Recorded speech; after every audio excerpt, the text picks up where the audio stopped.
Okay, so this little video is a look at how to use something as simple as the alphabet as a way to get a lot of repetitions of creative angles of attack and to be able to move fluidly right away, right out the box. So if you're trying to do something like Carenza, right, it's like shadowboxing with the weapon, and you don't have a lot of techniques in your toolbox yet, you're not really sure what you should do, this is an awesome thing you can do. If you know the alphabet, you know how to write your name, you're good. That's about it. I'm literally going A through Z, one letter at a time.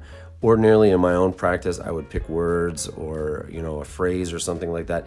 I might go letter by letter, but probably mix it up a little bit, if only so that it doesn't get boring after a while. This perspective is from my perspective, so keep that in mind when you're looking at the camera. There's going to be times where it looks like the letters are backwards. Maybe it's hard to follow along. A little later here, I'll put the letters right up on the screen so you can see what they are. Because they're from my perspective and not the camera's,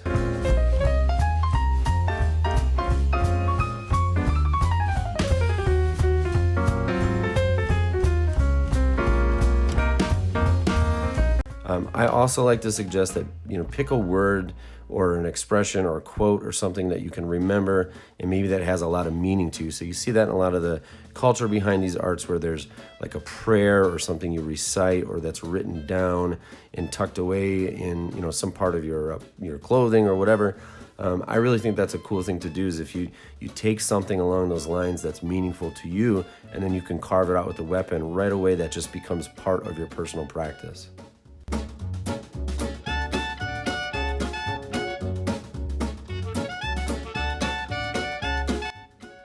So here we go with a different angle, and again, this is showing it from my perspective.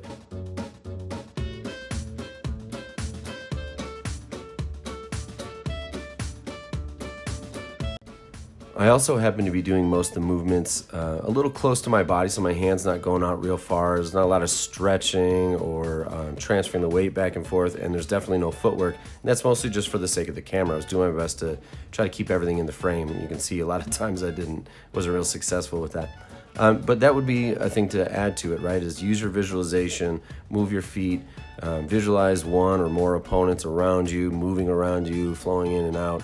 And then project these angles in their direction, and then start to add a little bit of cause and effect, and see if you can find a way to take these letters and use them in a way where you've gone from a full shot into a fake. So maybe those short lines in the W could be like a little fake Wittig, and I don't know, just be creative, see what comes out of it on your own. This then is the letters written in reverse, so you can, if it is unclear on how it works, this will at least be a little helpful to understand that this is my perspective, not the camera's. You also got to see me kind of fall into the wall there, which is pretty funny. And also, instead of just repping out one letter after the other, you could stick with one letter if you want to get more repetition of that. But also, it's a clever thing to do is your own name. So you do it regular text script style block lettering, and then you do it as the way you do signature, and that's going to feel completely different through the weapon from block text to signature.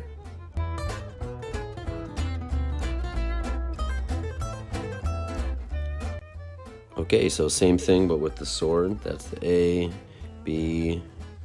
If you guessed C is coming next, you guessed correctly.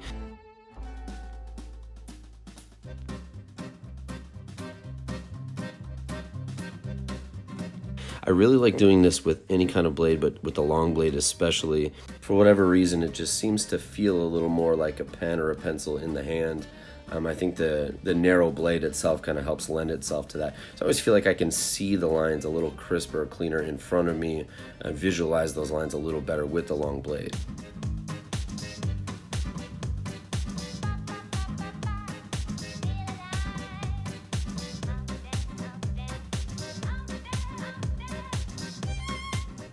No, I'm just doing this with regular block letters, but I think the next evolution of this definitely would be to try different styles of penmanship, different font, right? Different type of writing. So if you know how to write in cursive, then that would be the next way that you do this. So instead of going A through Z, you pick a letter and you maybe do it a couple different styles of penmanship. Upper and lowercase is a huge difference as well. I know my uppercase letters tend to be block style, but my lowercase ones just roll one into the next. So it changes my striking style from having maybe kind of a Wittig motion like that, into something that has more of a twirling or like a curling motion. I know the hand and the wrist get involved differently and the body changes. So this is me then attempting to do my best to do it so that the letters are in the correct position from the camera's perspective, from the viewer perspective. So you can see that's the D there, actually the way we would see it. That's the E. Now what's interesting is, so I've never tried to do this backwards before. From my perspective, I'm writing these letters in reverse, which is an awesome little bit of a mental workout to add to this. But I'm noticing that I'm writing these letters differently than the way I actually write. So trying to invert them and do them backwards is creating new ways for me to move. So it's not just creating these shapes in the other direction or other orientation, but it's completely changing my quote unquote style of writing. So I'm learning and getting that many more reps of that many different things.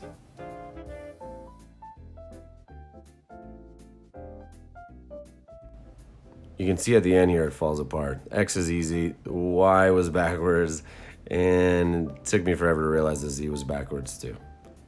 What are you gonna do? And of course, lest we forget, the reminder that this can and probably should be done with any kind of weapon, including this cold steel massive Braveheart style sword that I absolutely love working with any chance I get. So this last little quick shot was with the palm stick, the Ulissi Palad. It's just one of my all-time favorite things to use. I absolutely love it. Just to show different movement style, different kind of, again, different tools that you could use. This also kind of changes my core temperature a little bit. You can see I'm kind of jamming out a little. But I like the fact that it really influences the punching and the hitting style quite a bit. So I really feel like I can start cruising, and so it's a fun one to try. I hadn't done that before with a palm stick. I'm glad I did. I'll do more of it. And last, as I said before, changing your writing style is really different. So this is the way that I write lowercase, so it's from my perspective. And just really focusing on the tip of the dagger, not the length of the blade, and drawing just kind of comfortably large style the way that I would usually approach my penmanship, but letting that stretch out through the tip of the knife.